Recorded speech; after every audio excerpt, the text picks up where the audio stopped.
everyone, and welcome to lesson 25.3.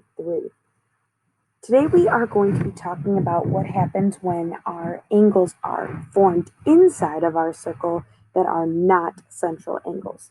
So we're going to skip a little bit ahead to the middle of lesson 25.3 on page 360.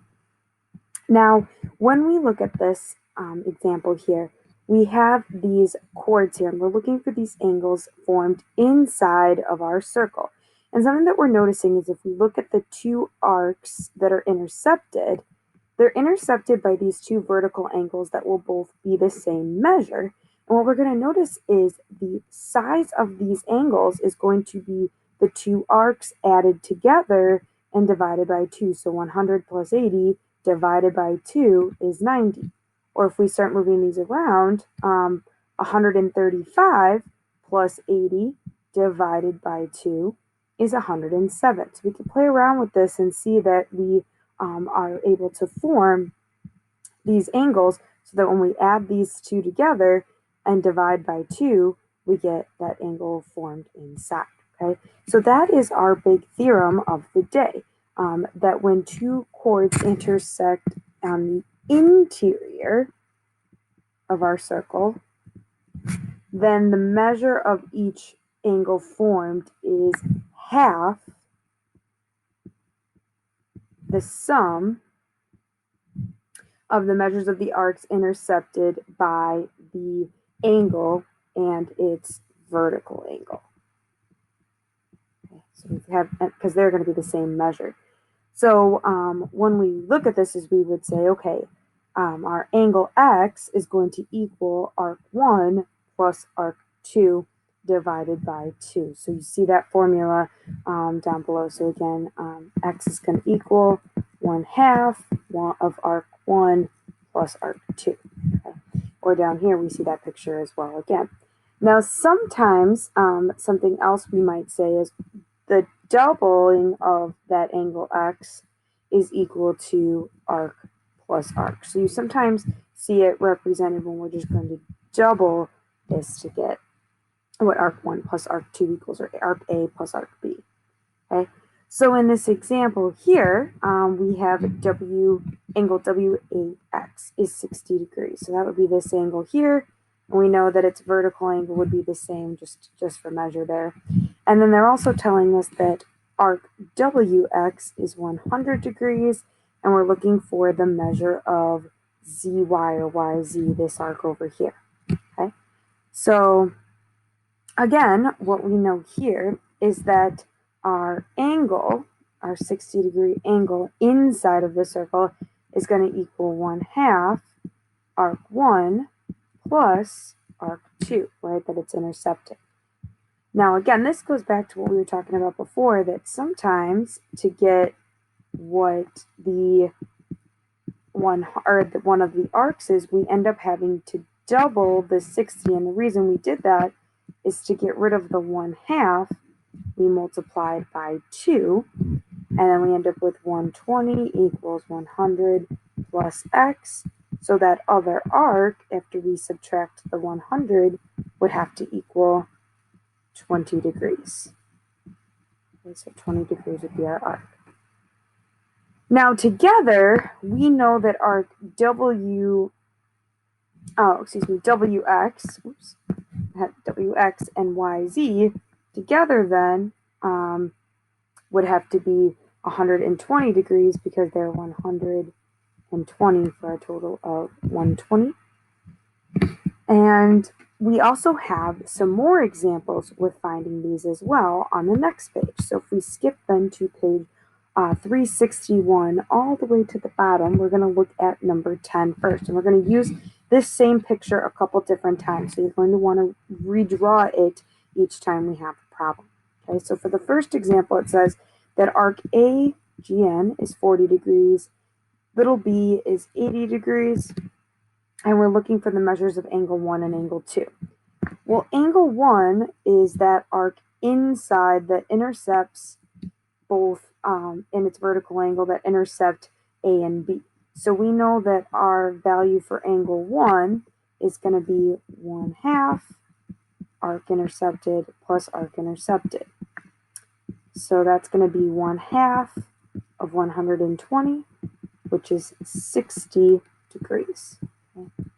Now, if angle 1 is 60 degrees, we know angle 2 is supplementary to that. So to find angle 2, we know we can subtract from 180 the 60 degrees to get our supplementary angle of 120. Now if we use this same picture again, so you'll want to draw and label this picture yet again or erase what you have up above. We're using the same picture setup, except this time we are looking for, or we're given that arc A is 40 degrees again, but this time we're given the measure of angle 1, and we're looking for the measure of our arc B, and then we're going to add some arcs together to get a different measure. So again, this time when we're looking for the arc, we have 65 degrees, and we have the 40-degree arc, but we're missing that other arc that we're intercepting. So again, this is where multiplying by 2 is going to be helpful because it'll get rid of that 1/2 out front. We have 130 equals 40 plus B. Subtract the 40, we get that our missing arc B is 90 degrees. Now the second piece of this asks us to look at arc GR and NI, which would be this remaining piece. So if our two arcs are 40 and 90, we know there are 360 degrees total in the circle. So we could subtract away the two arcs we do know to find the remaining amount that the blue pieces would have to be. GR and NI together would have to be 230 degrees. Now there are two more examples that we're going to look at on page 362. And again, we're using this same figure that we had on the last page. So you will definitely want to redraw this in the Mind Notes section so that we can actually solve and look at these. Okay. Now for part C, they're telling us that GR is equal to 100. Okay. And then NI is 160 degrees and RI is 80 degrees, that arc there. So we have these three given, and we want to figure out what is the measure of angle 1. Okay. Well, kind of like we talked about on the last page, we're going to start by finding this missing measurement GN by subtracting from 360 our other three angles, because we know that 360 minus 100 minus 80 minus 160 will give us that missing piece there, which is going to be 20 degrees. And now that we know that is 20 degrees, we know that angle 1 and its vertical angle are going to intercept GN and RI. So angle 1 is going to equal 1/2 of arc A plus arc B, which was 80, and 1/2 of 100 is 50 degrees. Our last example then, again, if you draw this picture for a fourth time, it's going to have us looking at this, and it's telling us arc A is 4x minus 4, arc B is 100, and the measure of angle 1 inside of here is going to be 5x plus 3. Well, again, a reminder that we know that the angle 5x plus 3 is going to equal 1/2 of our two arcs, A and B, added together.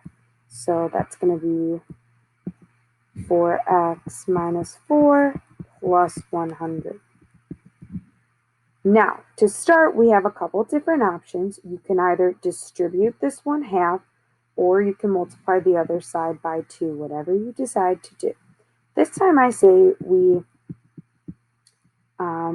distribute the 1/2, because what's happening here is these are even numbers. We have 4x plus 96, and if we distribute 1/2, we now have 2x, and 1/2 times 4 is 2, and then half of 96, we multiply them together, is 48. Keep solving here. We're going to move across this equal sign by subtracting the 2x, so that we have 3x plus 3 equals 48. And then subtract the 3 this time. We get 3x equals 45. So x equals 15. And that's what we're looking for. Here we're setting up and solving the equation for x. All right, thanks everyone for watching. We'll work more with this in class.